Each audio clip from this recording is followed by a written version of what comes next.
Sweet. Brilliant. Can we see the screen? Yep. Move up a bit. There we go. Here we go. The purpose of the mastermind is to learn leadership, build teams, and create multiple sources of income together. We are here to inspire and challenge each other to reach and exceed goals. Each member is committed to their own success, as well as the success of every member of the group. We are committed to meeting in person or virtually for 1 hour every week.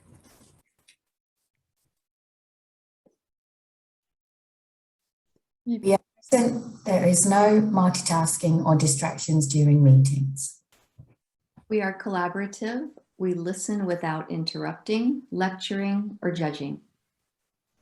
We celebrate each other's successes without jealousy. We are honest and participate by giving thoughtful feedback. Oops, sorry. There we go. We're open and listen to different perspectives without being defensive or offering excuses. We trust fellow members enough to share fully. We are focused, but we also think it's important to have fun during meetings. We are real and authentic. This is a no BS zone. We allow ourselves to become completely aligned with each other and the high forces, one mind, one soul, and one love.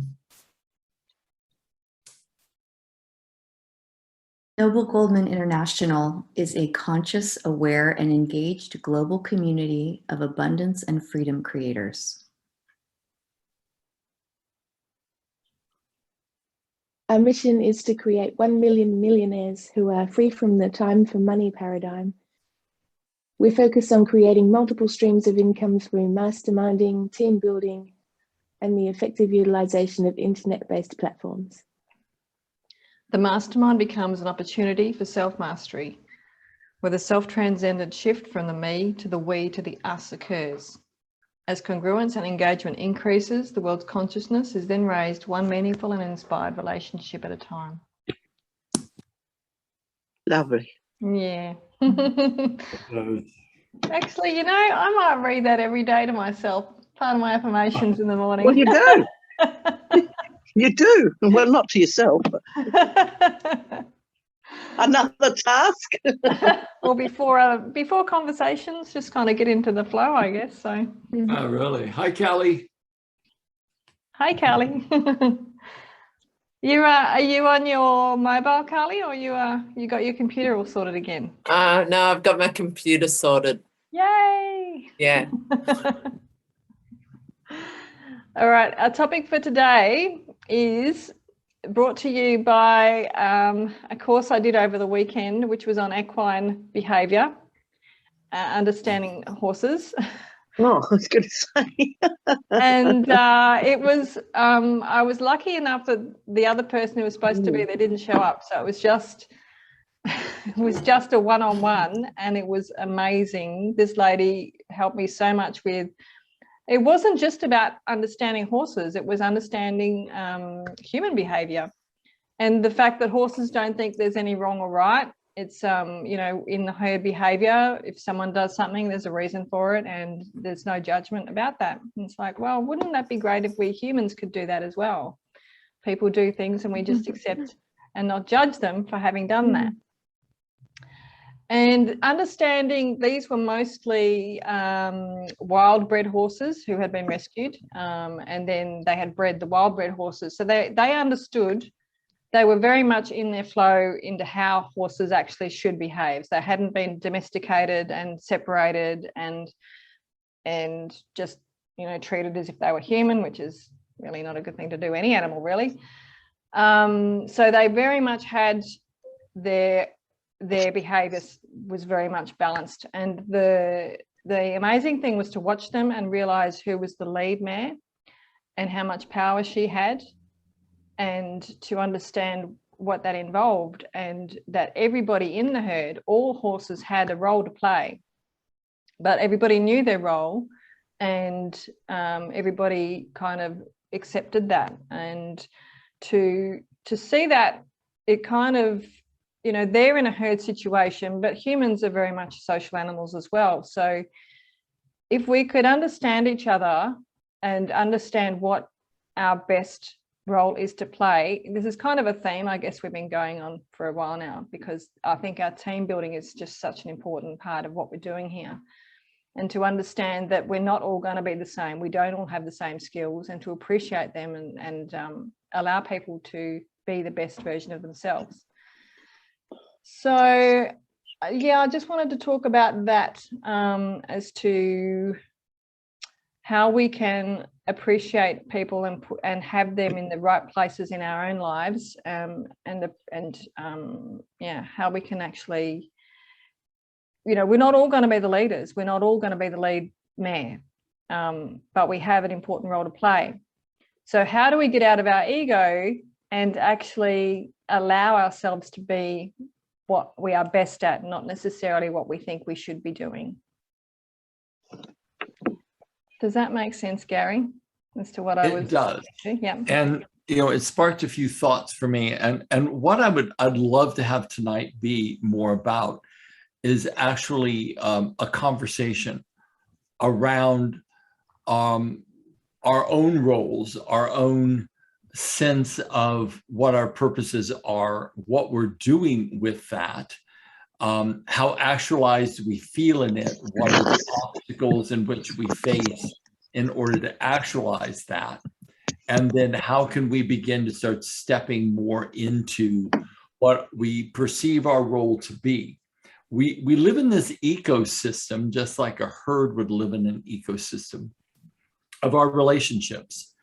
And our relationships, as we know, human beings are, I oftentimes view them as very simple, but very complicated all at the same time.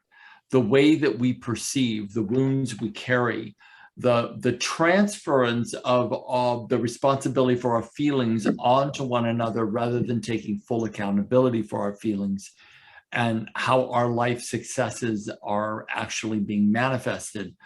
When V first presented this idea, I've done some work with equine therapy before, and it was a tremendously impactful weekend that I spent with some equine trainers. I did the psycho-emotional work, they did all the equine work. And I remember that I worked with this one horse, and what the trainer asked me to do was to use my mind to increase the gallop of a horse running around this enclosure with me. I was in the center, and I just had this little kind of whip, but it wasn't really a whip. And I just would like crack it, and the horse would start to trot.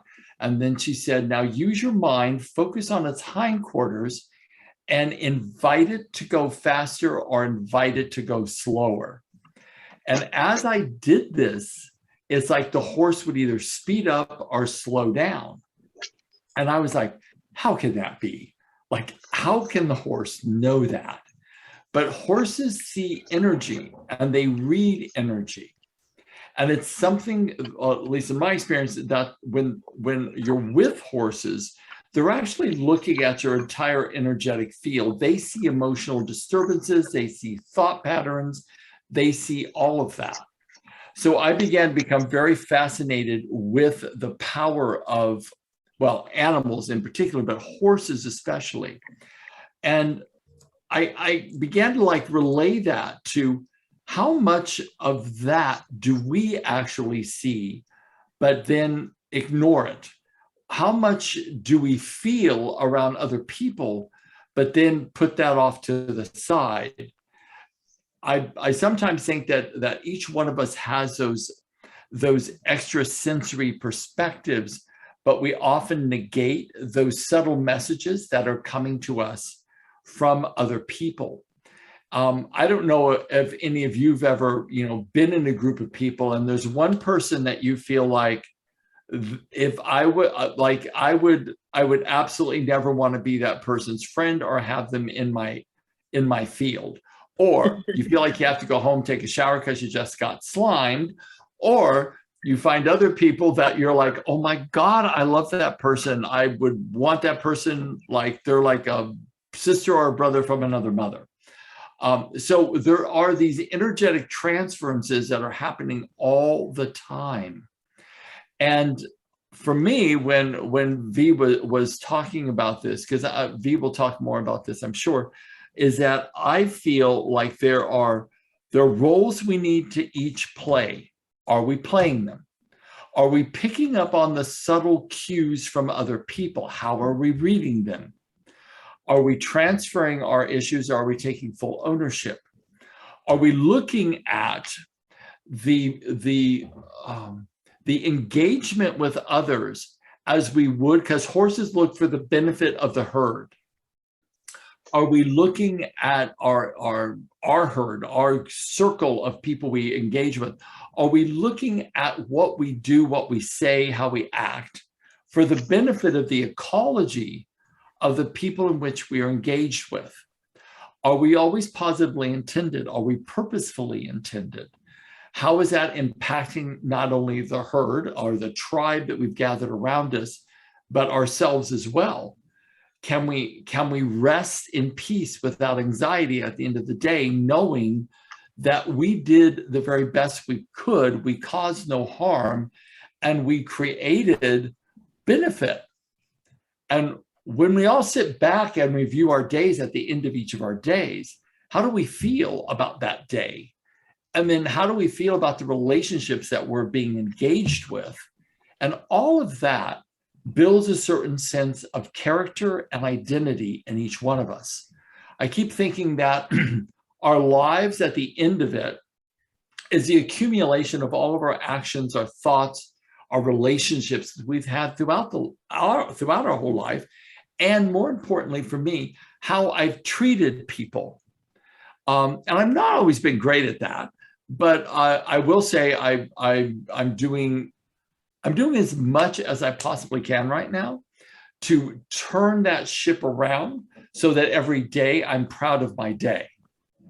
So I guess what I want to do is, we've done something like this similarly before, but we need to be aware that we've got a time constraint because we've got a lot of people on the call. So I want to be able to start turning the call over to people. But I'll get the ball rolling by saying what I think my role is. And I'll start with me first. I think my role here is to be a healer, is to assist people with that mysterious 6 or 7 inches between the ears, to help people unravel the hurt and the limiting beliefs of their past, and help them see that light that exists inside of them and have them wake up to the contribution they're meant to make. That's what I feel like I'm here to do. I do my best to do that daily. I feel fulfilled at the end of the day when I have the opportunity to do that. And I do my best to be I guess a consistent, congruent player in the tribe of my home, and demonstrate those particular values. So that's where I'm at right now. Do I require support from a community? Absolutely. Do I require to be inspired to rest, to take care of myself? Absolutely. When I don't, I fall down and my bandwidth becomes quite limited, and then I'm not so great. So what I'd like to do is I'd like to turn the call over, and I'm going to just call on people if that's okay. So I'm looking at you, Upika. Can you go through kind of what you feel your role is, how the ecology of your actions affect the tribe that you are with, or we'll call it the herd that you're in, and talk to us. Where are you at? How consistent are you? What resources do you need to be more consistent? Well, this is a really poignant point for me at the moment, because I feel like I'm juggling a lot of things at the moment, because I'm working in a corporate world full time, but I'm setting up this coaching practice. So, however, I do still take that to the corporate world. So my role is a trusted advisor. I feel that where I work, I stay neutral and don't get involved with politics. So people do come to me and they know they can speak to me in confidence and get advice. So I am in that way a trusted advisor. As I set up the coaching practice, I want to do a very similar, because I've learned from you, Gary, to support people to thrive, flourish, and create the life they want to achieve. But that through a more of a structured process in terms of goal setting and action and things like that. So yeah, I do have a tendency to take a leadership role, but in my work at the moment, it's very difficult because I'm a leader. I'm in a matrix structure, so I'm essentially an advisor. Awesome.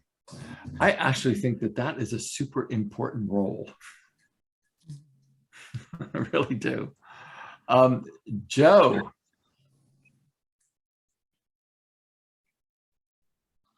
I was just taking some notes on some thoughts about all this, because like a lot of these we do, I don't want to say I struggle, but I really don't know if I know myself enough to actually come out and say, this is me. But I definitely resonate with a healer, a teacher, a listener, and like Yupika was saying, an advisor. I know I have many roles that that I work with. I know I'm a very versatile person, and I'm sure there's more out there that I don't know yet. So definitely learning myself for what and all I am capable of, so I can offer to those around me. You know, Joe, I just feel really compelled to say this. I've been doing this for about 40 years. And you know what? I don't know enough. I'm learning all the time. Sometimes I go to sleep. Sometimes I'm totally connected and woken up, and it's awesome. And sometimes I'm not. The bottom line is, my friend, you know enough right where you are right today. You are clear. Your intention from your heart is pure. When you open up your mouth and you speak, people get the positive intentionality of your heart. There's a trillion techniques to learn to help people. There's no doubt. But that isn't what creates the awakening in people. Oftentimes, it is the safety, the caring, the love, and literally the spirit in which another meets that person in a place of psychological safety, non-judgment, and total acceptance. And you do that. So my support of you is start celebrating exactly where you are and the role you have as well. Add on to it authenticity, because when you have authenticity, people feel safe in your presence. Beautiful, Gary. Thank you. You're very welcome, my friend. Lisa.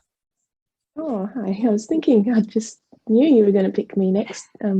I would have said something very similar to what Joe just said, so I felt like you were just talking to me right then anyway. Awesome. So, yeah, I've recently been feeling like I don't know enough. I know that my purpose is also to help people clear their limiting beliefs and their blocks and believe in themselves a lot more. And yeah, I guess I need to believe in myself more as well. Well, you know, Lisa, when you reach out to just one person and you help just one person with whatever tools you feel come to your mind, then what begins to happen, you start to build that confidence. Confidence only comes through practice. And as you practice, confidence is not going to come unless you practice. And step out in whatever way that you can.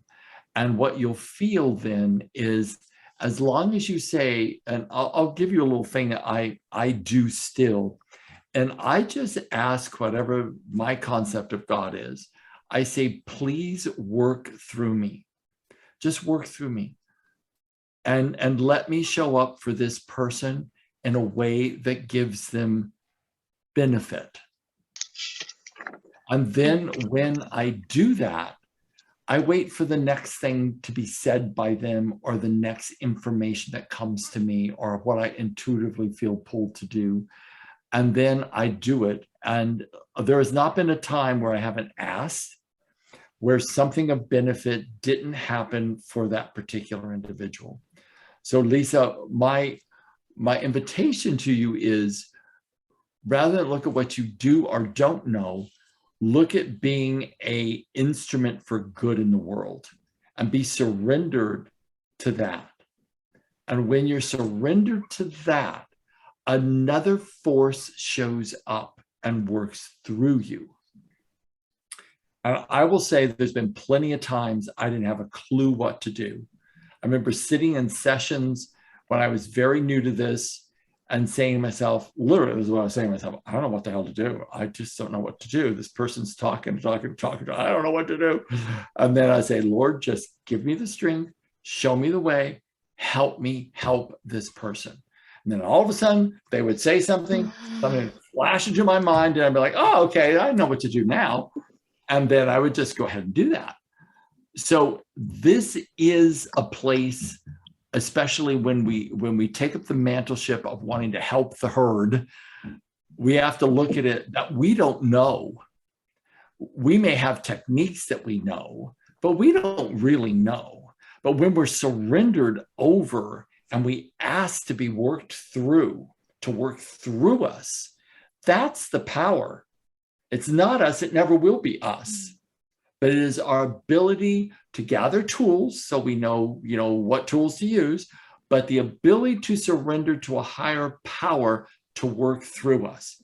And heal your wounds from religion, everybody, because religion is not what this creative, magnificent, all-pervasive, unconditionally loving force that animates all living things. That's not what it is. It's not religion. It can't be found in a religion because it's beyond the mind. And the mind is what created religion.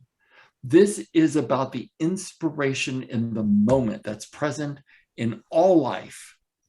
And when we tap into it and heal our judgment of religion and forgive it and move past it, we can start celebrating the light inside of each other, and literally the light inside of every single living thing that exists. And we all have the possibility to do this. It is a choice of perception. And it's what all the indigenous races have said throughout time. It is a golden thread that runs through everything. And this is our job, to be a reflection of that in our herd. Beautiful. Beautiful. Thank you, Gary. Welcome, darling. Callie, would you like to share? Sure, but I don't know what to share. So have you got a question for me? Yes. Sorry. What is your role? How is your practice? Because I know you're in the slipstream of everything I'm saying right now, Callie. But I just would like you to give it a voice for you. What do you feel like your role in the world is? How are you contributing to your herd and your tribe? And yeah, that's what the exercise is. Okay. I don't know. Can I go with I don't know? You can. Like when I say I don't know, it depends who I'm with in the moment. And then I just surrender to what they need. Like, if that makes sense. So I don't know. It's whatever I need to do every day for heaven on earth. So I don't know what that is, but I know it's to help people awaken and personally evolve. So that's what I'm here for. So you're in that slipstream of being a conduit for that eternal peace, I guess. Yeah, joy and an internal joy and definitely peace, world peace. Like that's the real wealth. So that's what I'm here for. Sweet. Yeah. Well, thank you, darling. Appreciate that. Carolee, how are you? You know it's coming to you, didn't you? I was sort of thinking, oh no, don't come to me. I haven't got a good thing to say. Oh yes, you got lots to say, darling. You got lots to say. So from your life, what do you feel like your role is? What's the role either you're in or you're evolving to? What do you feel is some of the ways that you contribute to the tribe in which is gathered around you? Remember, everyone that's in our life right now are deep karmic connections. It could even be lifetimes that we have been with these individuals. Sometimes the ones that are the nemesis, the ones that have caused us the greatest pain, are actually the angels in our life that have come to actually and be in relationship with us to teach us how to break through our judgments, our condemnations, our inability to love, and to get to the other side of the appearance of the lack of it. So oftentimes the nemesis of our lives are oftentimes the souls that have loved us the most, that they incarnated with us for a very specific spiritual lesson. Actually, relating that back to what you were saying a while ago, close to the beginning there about, how you feel people's energy, and they can be, someone that you really are drawn to be with, or that really repel you and, make you want to go and have a shower or whatever. They can really change, I find.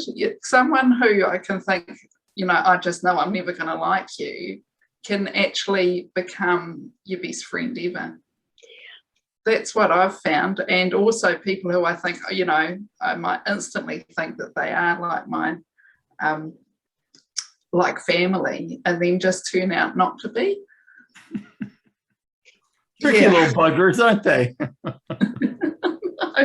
So I just sort of think that while I think that I do feel that sometimes with people, like for the first time meeting them, make my judgment on them basically, that is important not to go with it, really.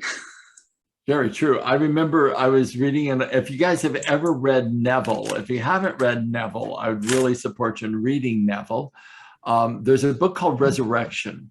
I had the great good fortune of teaching seminars in LA, and I remember I would teach a lot up in LA. And this one guy walked in and he was signing in, and he goes, and he wrote in Neville. That was his first name. And I said, oh, that's the name of my favorite author. He goes, well, he's my grandfather. And I was like, no. And Neville had been dead for years. So he said, I've got all of his live recordings. So I got to listen to all of Neville's talks and lectures. So it was quite a gift. But Neville would say the quickest way to change anyone is to change your opinion about them, your judgment of them. And of course, A Miracle says, look through the eyes of the Holy Spirit, which means to see the soul, the light inside of them rather than the personality surrounding it. Choose to see that, and then they change. Mm-hmm. So you're absolutely right. That sort of judgeless stance. And it's very much what V said. Like the horses, they don't judge what the other horses do. They're like, oh, okay, well, it must be meaningful to that person or that horse in some way. Wouldn't necessarily be what I would do, but, we're not judging that horse. But it's the same with us. If we don't judge each other, we don't condemn each other, and we think the high thought about them and see them in that way, things change. Mm-hmm. That's why in the Course in Miracles, it says you walk hand in hand into heaven with your brothers and sisters. And that simply means you're not judging them. You're not condemning them. You're seeing them as one. And that's the only way to create heaven here. We think it's like, how do we create heaven on earth? Well, no one else may be in heaven, but you can be in heaven by ceasing the judging and ceasing the combination. You create heaven inside of you. I used to think, oh, people are too messed up. There's absolutely no way there's ever going to be heaven on earth going hand in hand with everybody into heaven. What does that line mean? And then I finally realized, oh, it's me judging everybody that they're all screwed up. That's what that means. And so I began to start shifting that perspective And I really view that that is the only way to freedom for any of us, is we find it in the temple of our relationships with one another. If we can just stop that instantaneous judging, condemning, evaluating, it's good, it's bad, it's right, it's wrong, all those things, and we just stop it and choose to see the light inside of them, regardless of their behaviors, they change. We Including change. ourselves. Yes, it's a gift back to us. Because when we judge no one, or as little as possible, our vibratory resonance raises. And when it raises, we actually start returning more back to the soul we came here to be. So that's why the true temple, and why Christ said, you know, if you're going to know me, it's by how you treat one another. Nothing else ever has to be said from the pulpits of all these churches with the false prophets expounding on the teachings of Christ. That is the only thing Christ wants us to do. Be the one that judges no one. How you treat one another is how you will know me. So, I mean, if we're looking for this sense of enlightenment in all faiths, this golden thread that runs through all faiths, that is the thread that runs through all faiths. Love God beyond all other things. Judge no one, accept everyone. See the light of God in everyone. Treat people like horses treat their herd, as precious, as integral, as meeting some part of everything that needs to happen. Some person in your life is meeting that need. Honor the part they play. Stop condemning, stop judging, and see the light of God in them. I mean, if all of us want a road towards our own enlightenment, and we want to make this path of urban shamanism, then what we need to do is take this one simple principle. And trust me, I'm not great at this. I judge, bring myself back. And then I have periods of time where I do my very best to judge no one. So this is not a destination. This is a goal. This is a process. It is a choice. It's almost like being an alcoholic. We'll call it a judgeaholic. It's about not taking that next drink or not taking that next judgment. It's about being in that moment where we say, today, I choose sobriety from being a judgeaholic. And then we start to wind ourselves back into a greater sense of peace. We never give up something unless we have something better to take its place. When our peace begins to rise, we begin to choose that more and more and more as time goes on. I can't tell you, I mean, if I expected myself to be enlightened by this point, I have been meditating for 53 years. I still sit in this little chair over here. Here, I'll show it to you. See that chair? That's where I sit for an hour to 2 hours every day.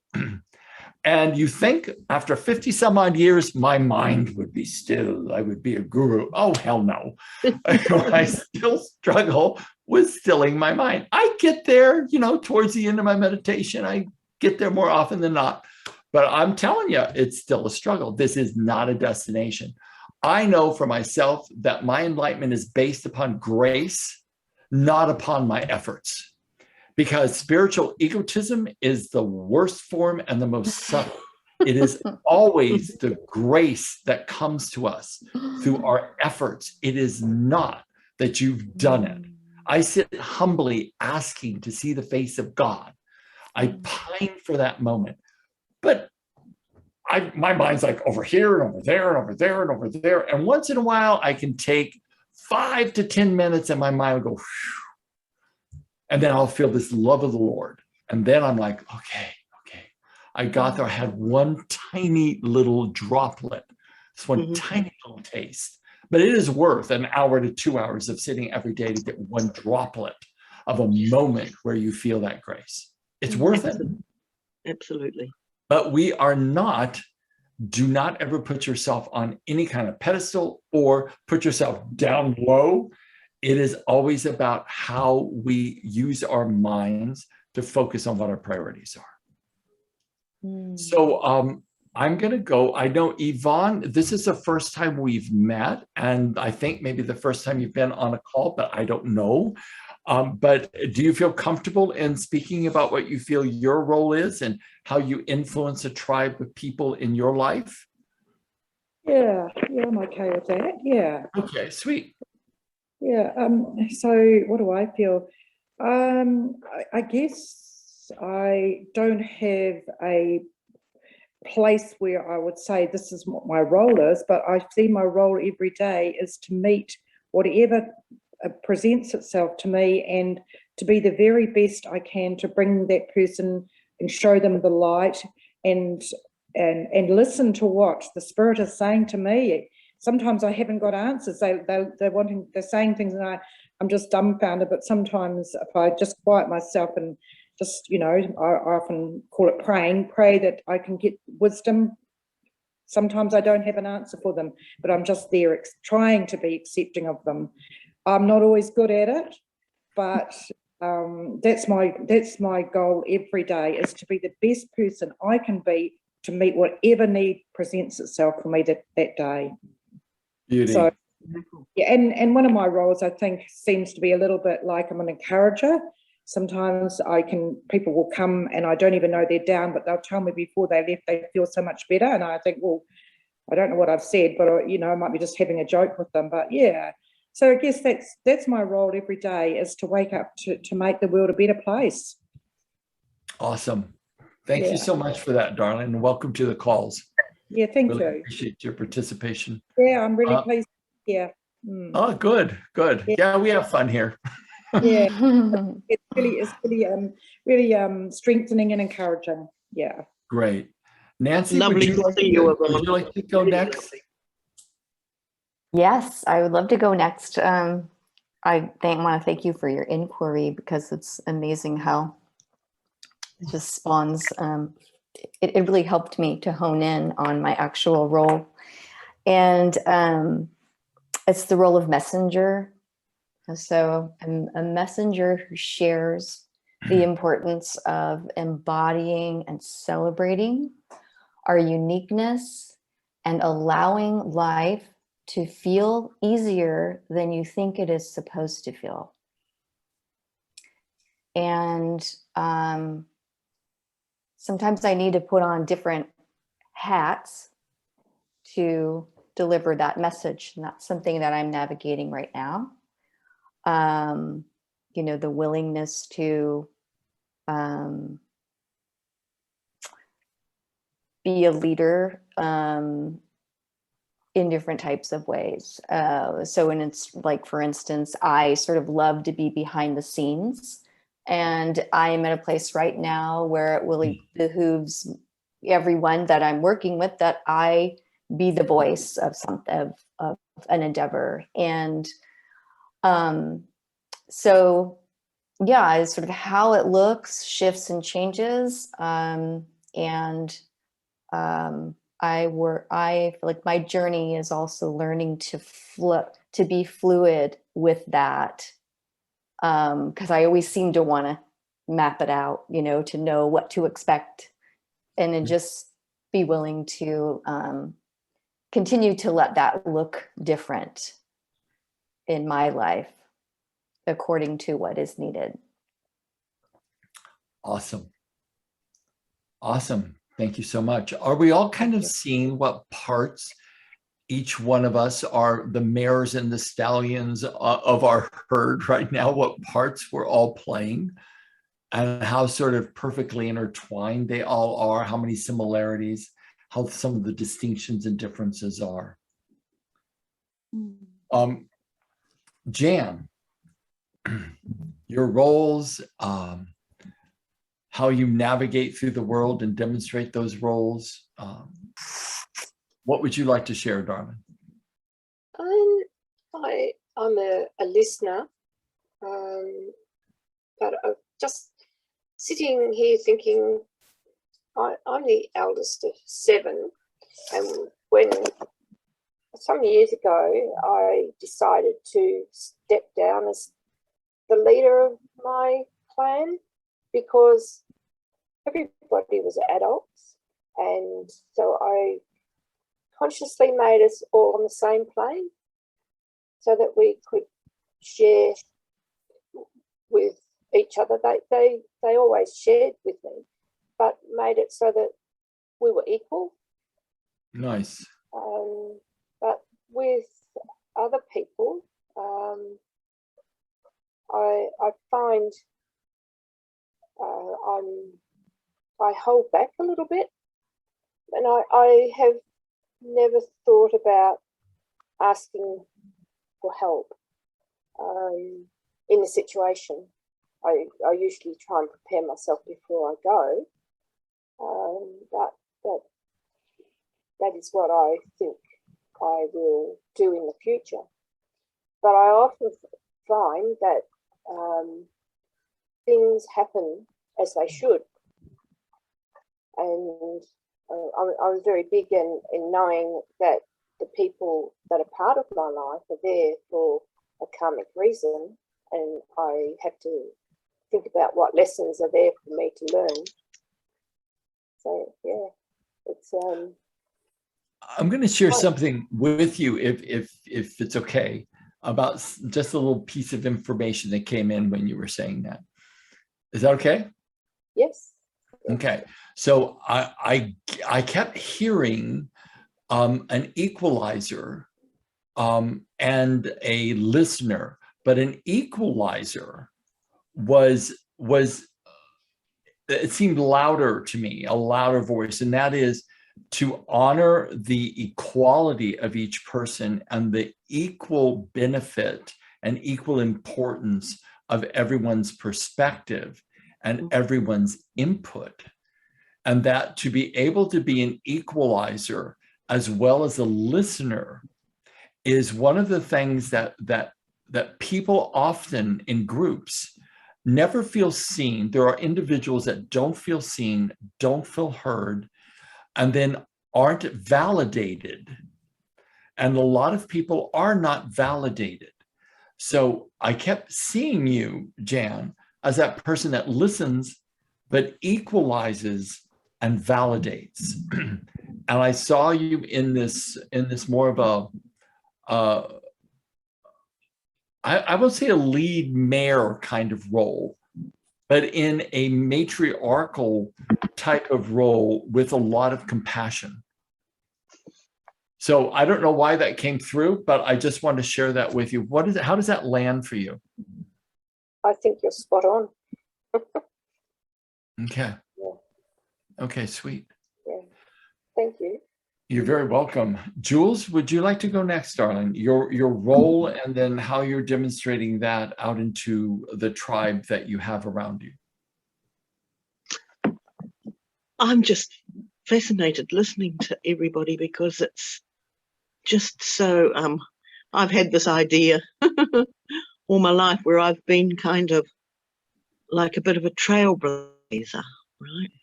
I even used to have these visions of me on a horse with a flag, you know, kind of bringing ideas that people, yeah, and especially within my own community, I always asked deeper questions. I always wanted more answers that came. I often didn't make sense of going to church, for instance, because I just thought, what's the point of this? You know, I couldn't feel the spirit so much as just being told what to do and not quite understanding why I needed to do all that sort of stuff. And so I spent most of my childhood, I think, really just been doing what I was told, and often not heard. You know, the answers didn't come. And the other thing that I did notice all the way through childhood was that I was often misjudged. People didn't see me as I was at all. You know, they sort of saw me as this other thing. So I lost a lot of self-esteem and didn't quite know where I was. So but that journey is now, you know, and I guess that went through most of my working life and even my, you know, my marriage and everything else. So, but now I can see that sense of not belonging was just a kind of a spirit in me to explore more. you know, to embrace more, to find out more, and in turn develop myself the gaps that I felt. So and I still feel that role, that I can't stay just in one area. I've been here for now 18 months, and I'm ready to go back to Europe because I still feel that there's a big purpose.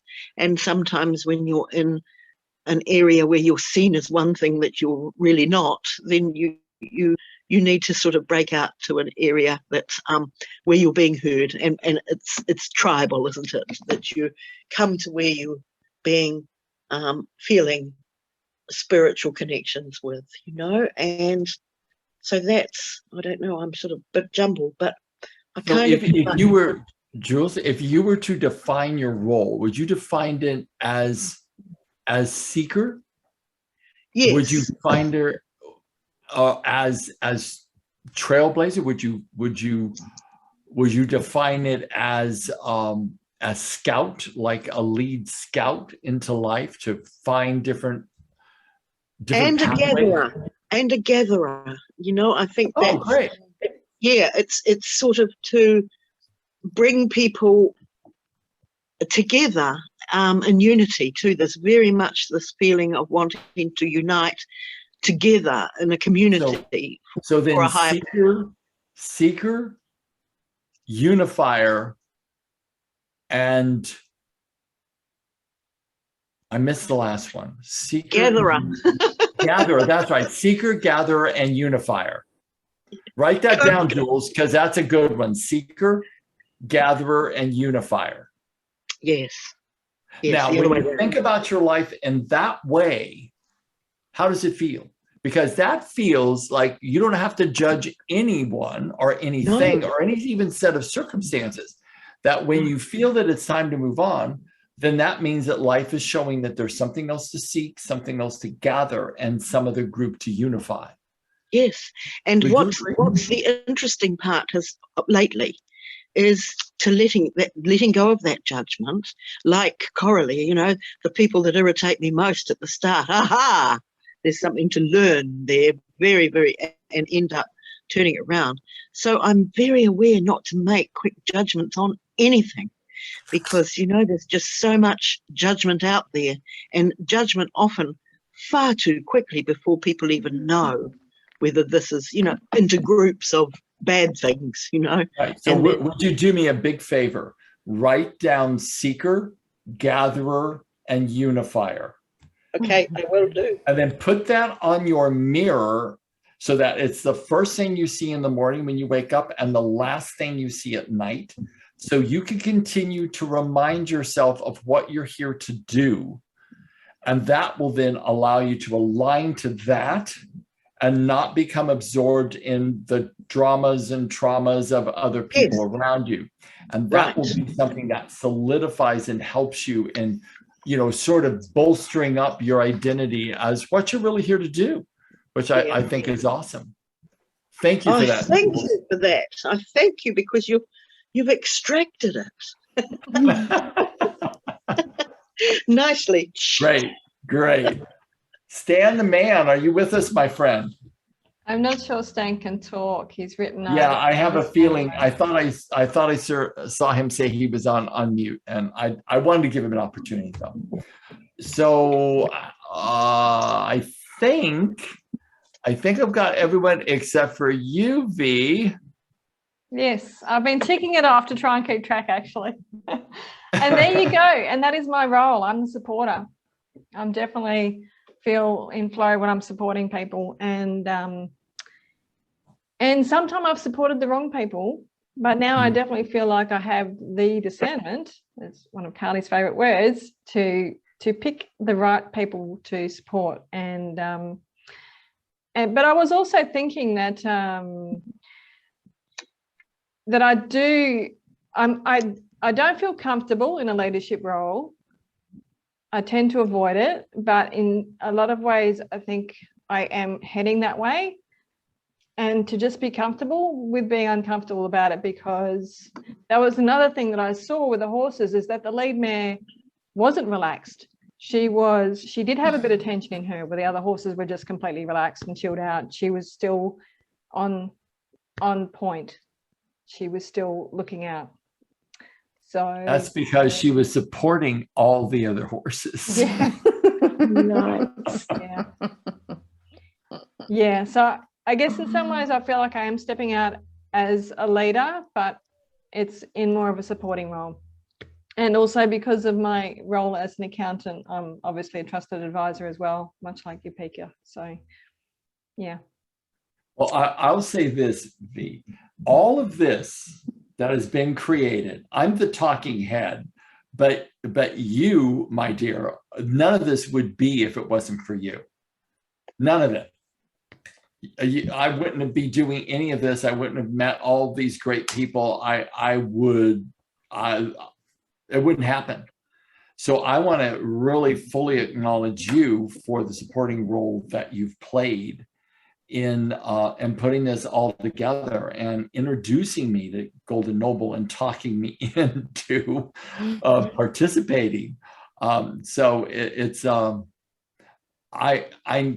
I know this is going to make you uncomfortable, but I really admire you for what you've been able to do and how steadfast you are in follow through. It's unlike me. And I just want to let you know that none of this, like I couldn't do any of it if it wasn't for you. I wouldn't have put together the incredible relationship training if it wasn't for you. I wouldn't have done it because I was like, I don't know what kind of platform to put this thing on. I can sit and talk by myself into Zoom like for the next 40 years and record everything. But it's because of you that a lot of people are going to get helped through that video series when it finally gets launched. And I am just eternally grateful for your friendship. I totally agree with that. V, I've known you for a few years now and you are just amazing. Your journey has been incredible. I've watched you grow so much. Yeah. And you've also helped and supported me with my growth and my determination, even though I'm a little bit stuck at the moment because of one thing and another, as you're aware. So yeah, absolutely. Raise a glass to you, my love. Thank you. Yeah. Linda, you haven't shared your yeah, you haven't, Linda. You snuck in. So what do you see your role as in the tribe, in the herd? Yes, I did sneak in, and I apologize for that. My work is keeping me very busy at the moment, very manic at the moment. So I'm trying to get in where I can. So forgive me if I do jump in a little bit late every once in a while. No worries. Thank you. So just listening to what other people had to say, and particularly Julie, my God, you and I are so similar. So and you speak it better than I can. So I was writing things down as you were speaking and very much still listening. But how I was, so I've put it into two categories, was and now. So how I was is I was always feeling fear. I was brought up on fear. My parents always would say to me, and I'm not blaming my parents, please don't hear what I'm not saying, but I was always being told, don't do that, you'll get hurt, that'll happen, this will happen, the other thing will happen. So it was just being brought up on fear, which I didn't like at all. I never received answers to anything. So if I said why, I'd just be told don't. I was never heard, so I became aggressive and committed self-harm, like drinking lots and smoking from a young age. And the aggressive thing just got bigger and bigger and bigger and bigger. And I think when I first met V, I was kind of working my way hugely through that. I'm not as aggressive as what I used to be. Anyway, I'm getting ahead of myself. I haven't got to now yet. So let's get back to was and having to build myself up. So I was always having to build myself up. So self-gratification. So everything that I did, it was, you're more attractive than anybody else in the room, or you're better at doing painting than anybody else is that you know, and, all this sort of stuff. because I never got that in my life. Singing, I used to love singing, but my parents, when they listened to me sing, always had their back to me. Always. I'm getting a bit emotional about that, actually. Sorry.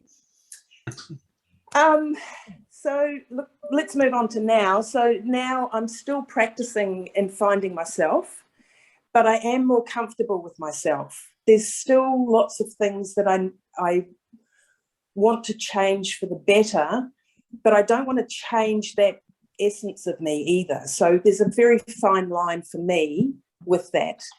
I'm practicing not judging. I don't like being judged. Others don't like being judged. It just seems to be this human nature thing that we go to, you know, that first 3 or 4 seconds, we instantly judge people. I'm practicing to not do that and try and look through different eyes. And not even people, but situations as well. Letting others speak, but standing my ground. So I used to be, right up until a year ago, people would talk over the top of me. I would be talking, having a conversation, and somebody would talk over the top of me. And it just made me feel so less than. And I'm just standing my ground a bit more now, so that if somebody starts speaking when I'm speaking, I will just continue speaking until I'm finished. But I have to practice that.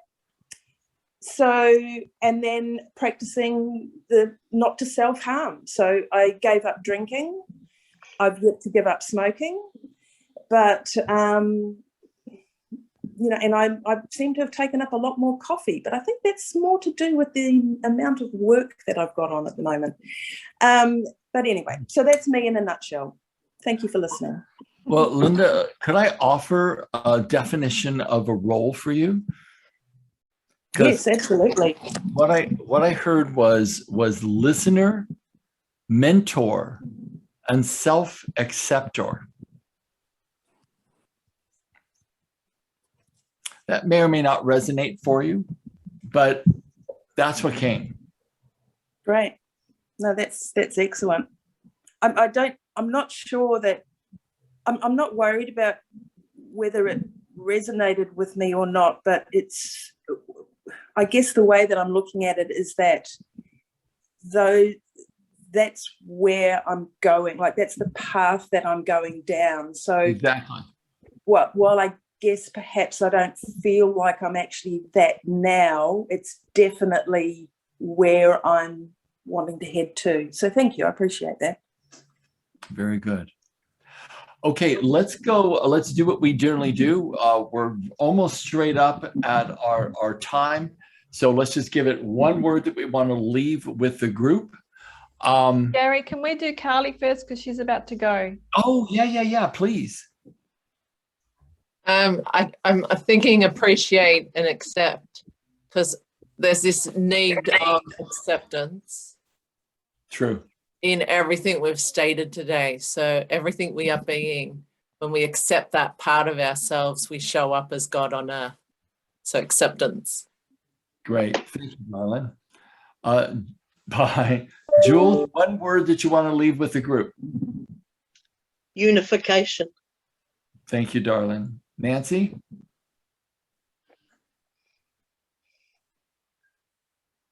Gratitude.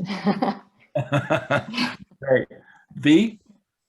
I really review the day. I'm going to do that more often because it's part of the 30-day quest that I tend to leave, and at night I just crash. Whereas if I, you know, what you were saying about reviewing how the day went is, yeah, review the day. Great. Linda, one word to leave with the group? Understanding. Beauty. Jan? Acceptance, I think. Great. Acceptance Caroline? who I am. Self-acceptor. Nice. Yupeka? Compassion. Great. Stan, are you there yet? Probably not. Linda? I'm sorry, Lisa? Flow for me. Just let the wisdom flow through me. Nice. Mine is longing. Ooh. nice. Mine is longing. Hmm. Okay, gang. I will see you guys next Tuesday. Oh, why do I have that there? Oh my God. Okay, I'm gonna have to do something about that. So I'll see you next Tuesday. I found I just booked a client in for 6:30 on that day. And so I have to do something with that now. So I will see you guys in a week. Yep. And I will so look forward to connecting up again. So God bless you all. Perfect And God we'll bless talk you. next week. time. Okay. Thanks, you. everyone. Thanks, Gary. Thank you, V. Bye. See ya. Bye.